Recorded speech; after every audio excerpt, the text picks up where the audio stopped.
नमस्कार,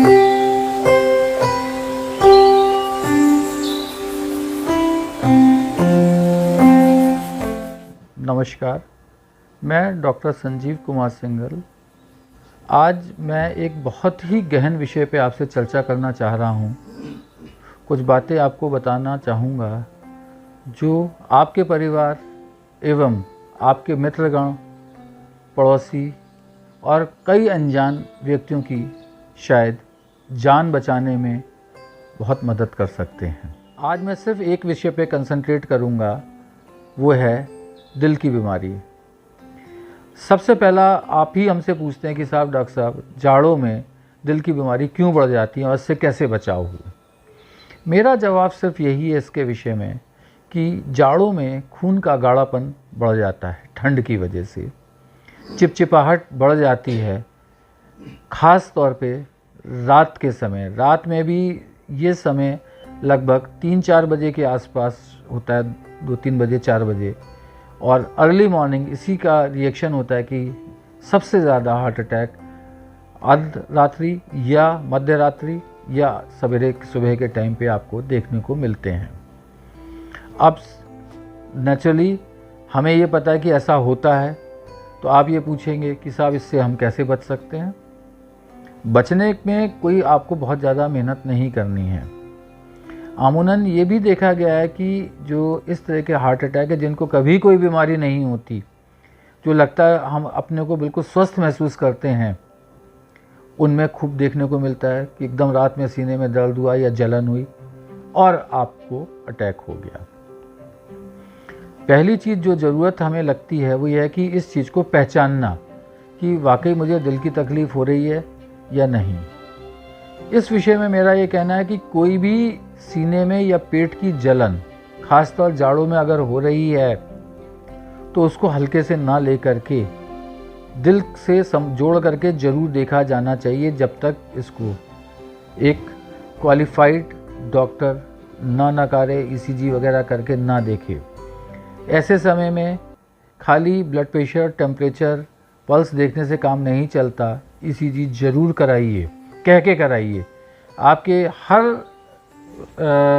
जो भी आप लोग जहाँ पे भी रह रहे हैं, कोई ना कोई निकट सेंटर ऐसा ज़रूर होता है जहाँ ईसीजी की सुविधा और उसको देखने की सुविधा मौजूद है। इसके लिए ये कोई ज़रूरी नहीं है कि किसी टर्शरी सेंटर पे, बड़े सेंटर पे ही जाया जाए। आदमी को ख़ास तौर पे जाड़ों में इस चीज़ को ख़ास तौर पे ध्यान में रखना चाहिए, पता रखना चाहिए कि रात में ईसीजी होने की और देखने की, इंटरप्रेट करने की सुविधा मेरे नियरेस्ट जगह कौन सी है।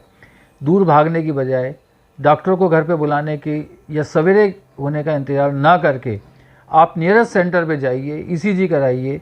डॉक्टर द्वारा उसको दिखा करके ये इंश्योर कर लीजिए कि वाकई कोई हार्ट की परेशानी तो नहीं है।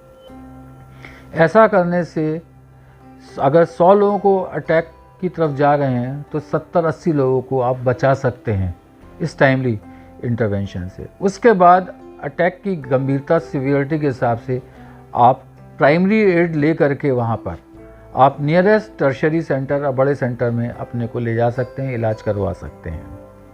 लेकिन कभी भी छोटी से छोटी समस्या को, जो आपकी नज़र में छोटी हो सकती है, हल्के से ना लेके बड़ी गंभीरता से लें। तकलीफ़ हो रही है तो ये तो रहा डिटेक्शन की बात, फर्स्ट एड की बात और ट्रीटमेंट की बात। अब आपका दूसरा सवाल ये है कि साहब ये हुई क्यों, मैं इससे कैसे बच सकता हूँ।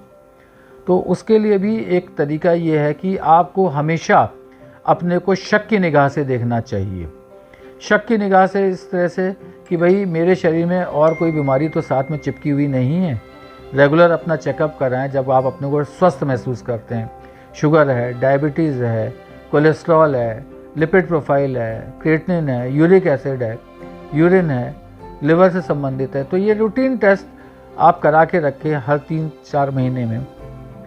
और तीसरी चीज़ जो सबसे अहमियत रखती है कि आदमी अपनी दिनचर्या में और खान पान में बहुत तेज़ी से, बहुत जल्दी लापरवाही के साथ बदलाव कर लेता है।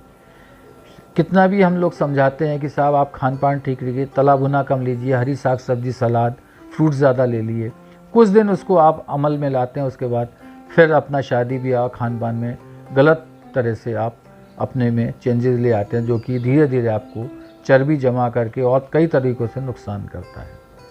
तो ज़िंदगी के अंदर अपना 1 घंटा कम से कम अपने शरीर के लिए ज़रूर दें, जिसके अंदर आपको रोज़ टहलना, कुछ योग, कुछ एक्सरसाइज करना है। वो समय आप कभी किसी को ना दें, नियमित अपने लिए रखें, जिसमें 30 से 40 मिनट बिना रुके खाली पेट टहलना ज़रूरी है।